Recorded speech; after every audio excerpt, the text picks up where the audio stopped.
Hello guys, in this video I would like to explain about Box-Cox transformation, and then I will explain this in Python that how you can implement this to make a non-normal data normal data.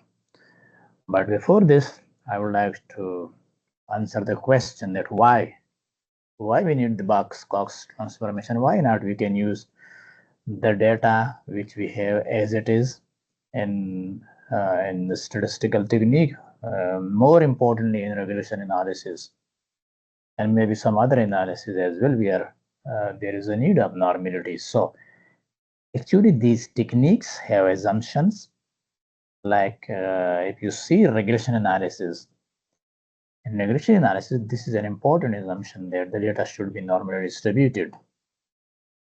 Similarly, if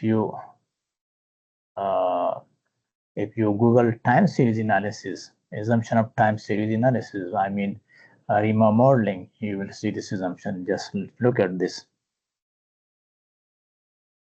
assumption of linear regression. You can just see here it is. So you can click here and you will see. You can just see linearity, the relationship between x and y. Okay, linear.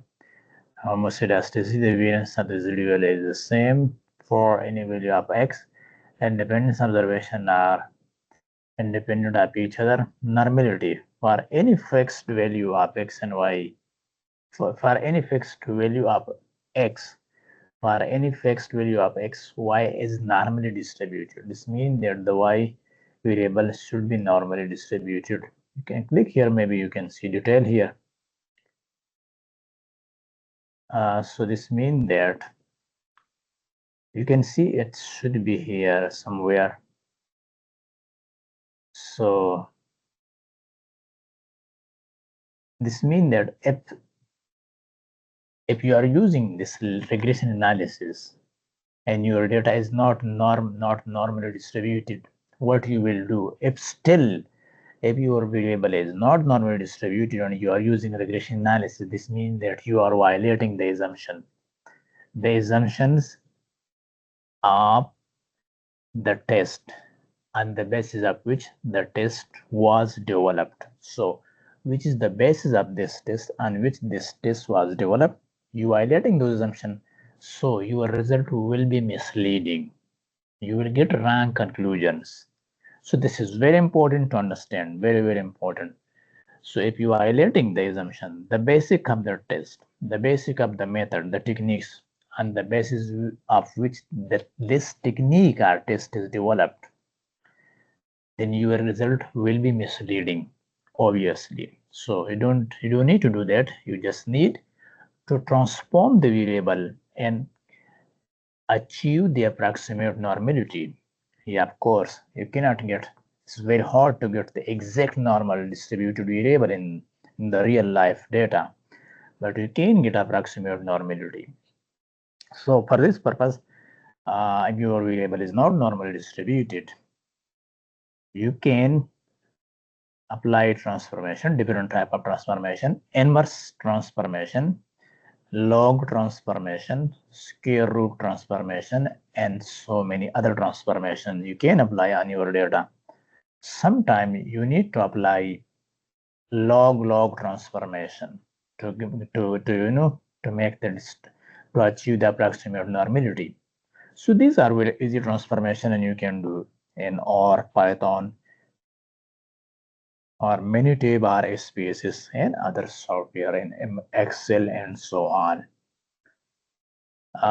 If I get some time, I will discuss about these transformation as well. But today I am discussing about Box-Cox transformation, which is very popular transformation, and you can get different cases of the other transformation. So if you Google this, what is Box-Cox transformation? Just like this. Box-Cox transformation is a statistical technique that transforms your target variable so that your data closely resembles to a normal distribution. So that's again the same thing which I was talking about this. you are getting a approximate normality. It is very hard to get the normality, the exact normality. So this means that in the experimental data or with the natural processes, you can get approximate normality. So this is a transformation which you are using, like I just mentioned in the figure. So this is your data. This is the original data, as you can see, and this is the histogram value and frequency. And you are using this transformation. This is the Box-Cox transformation on this data, and you are just getting a new data, which is transformed data, Box-Cox transformed data, values and frequency. And you can see this is skew data. Positive skew data, the positive tail is longer, like here. But with the after the transformation, you can see this is approximate normality.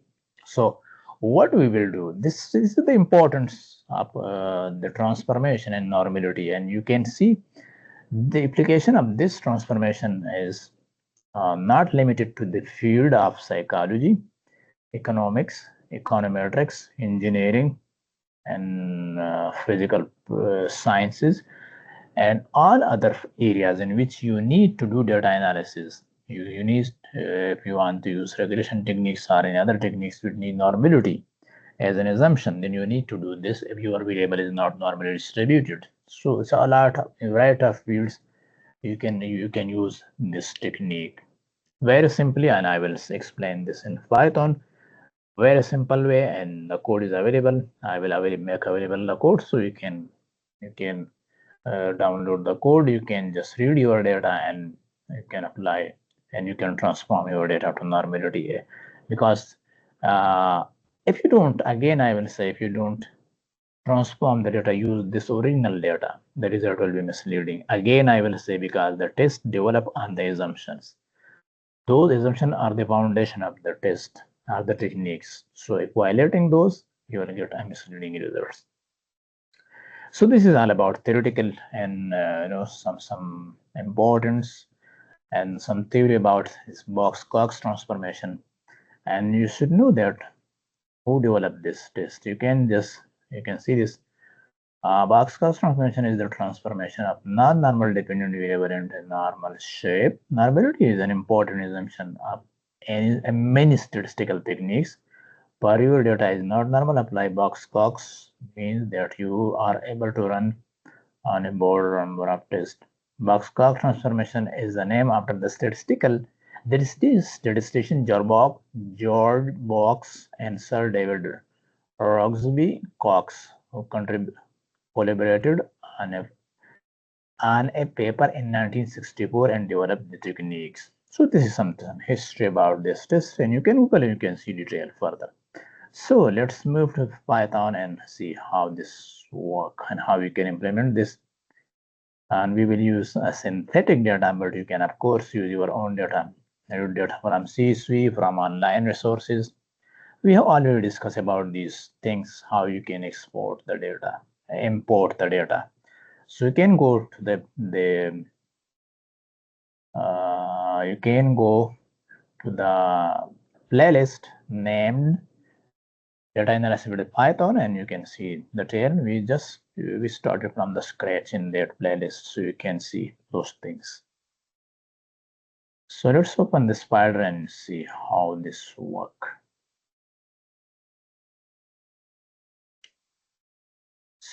So this is my code, normality test in okay, numerical, no, this one, Box-Cox transformation.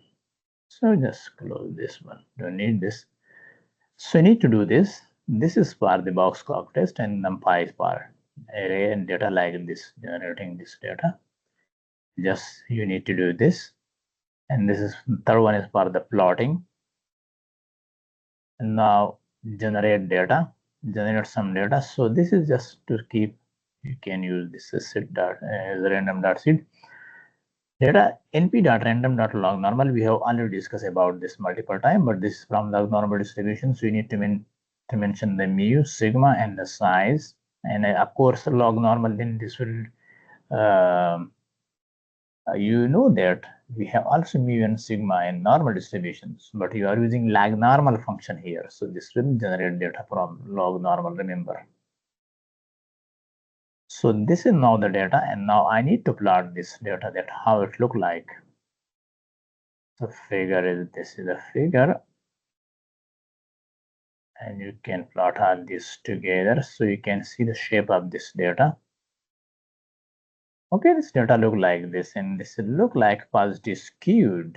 The positive, this length, this tail is lengthy. This is not symmetric, by the way, so this is not normally distributed.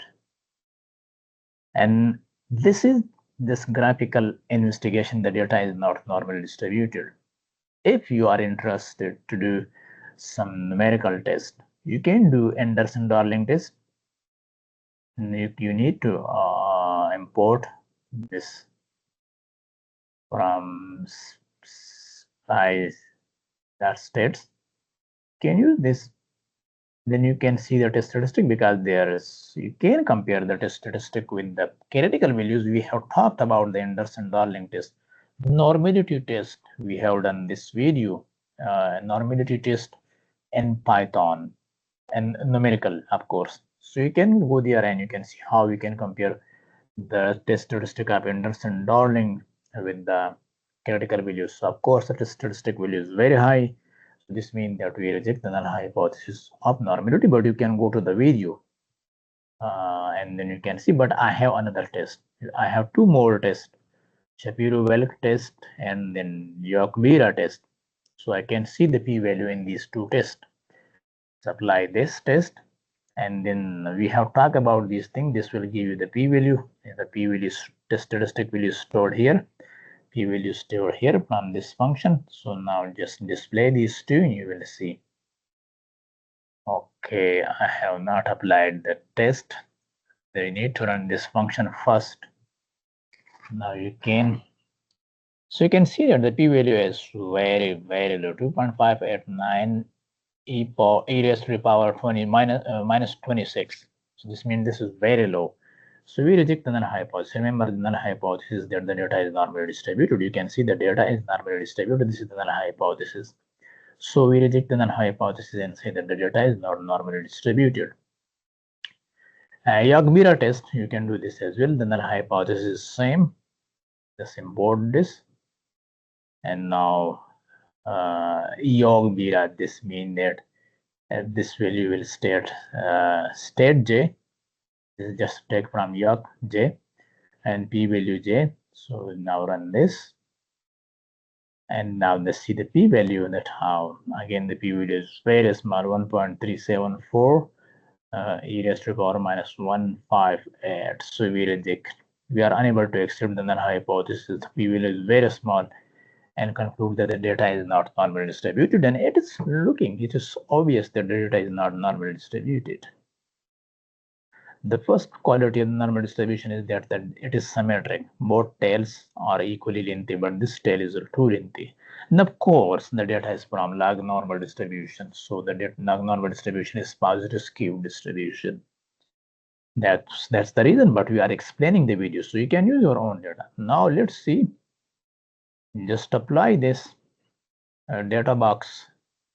So just now you are applying the test data underscore Box-Cox. So this will be the transformed data will stored in this object.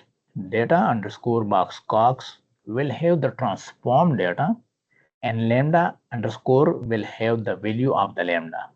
So you can see the value of the lambda for this transformation, and you can have this data, the transformed data, which of course you will use in your analysis after the transformation. So this will be stored in this data underscore Box-Cox from this function states dot Box-Cox, and apply on the data which you have generated above.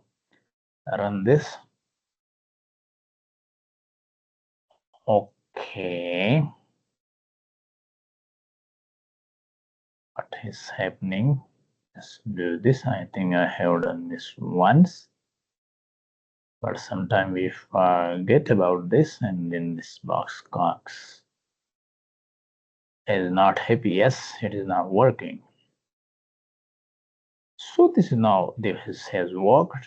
Now you can plot the Box-Cox data. You can get the value of lambda if you want. but you can plot Box-Cox transform data by using this command, as we applied for the original data, and you can see this is the original data, and now this is the Box-Cox transform data. You can see this is the data. The data is stored in the data underscore Box-Cox, as I already told you. So you just plot this data and you will see now. Yes, that's look like very nice. It's close to normal, if not exact normal. And Box-Cox transform data. You can show this. Yes, so this is your plot after the transformation, looking very nice, and of course much different than this plot. Look and look, and you can get the value of lambda, the optimal value of lambda. If you want to store it, sometime you need to report this value as well in your thesis, your paper, and the optimal value of lambda which you have used for transformation. So you got the value of lambda and you got the data. Now, to confirm whether the data is normally distributed or not, again you need to apply the normality test, Anderson-Darling test, Shapiro-Wilk test, and Yak-Bera test. Just apply this test again. Remember, you need to apply on data underscore Box-Cox, which is the transformed data. You just use, and now see the test statistic. That will be very small. Yes. So remember, in the first case, when the data was not normally distributed, this was 27 point something. Now it is 0.19. It's very less. So you can compare this with the critical values and you draw conclusion. However, you can use Shapiro-Wilk test and you can see the p-value. This, and now get the p-value and the test statistic. The statistic is 0.998 and the p-value is 0.644. So it is greater than 0.05. So at 5% level of significance, we have enough, we have sufficient evidence that we accept the null hypothesis, and we can conclude that the data is normally distributed like this hypothesis. If you are not satisfied, apply Yak-Bera test as well, same as we have done for original data. And you can see this is now the test statistic is 0.075 and the p-value is 0.96. It's much higher, close to 1. So, and we conclude that the data is normally distributed. So this data is now normally distributed of the Box-Cox transformation. Before Box-Cox transformation, the data was not normally distributed. So now I would like to summarize it. What you have learned? You have learned that you need learnability of the data in various statistical techniques. So how you want, how you can check? You can check graphically like this, and then you can test by using multiple tests which we can use for normality. I have mentioned 3, and maybe there are other more. So you can use any test and just test, because the test will confirm numerically whether this variable is normally distributed or not. So if it is not normally distributed, use this Box-Cox transformation. This is, you can implement in Python. We have done this in Python. You can use this in R, and hopefully I will do this in R as well and upload on this channel.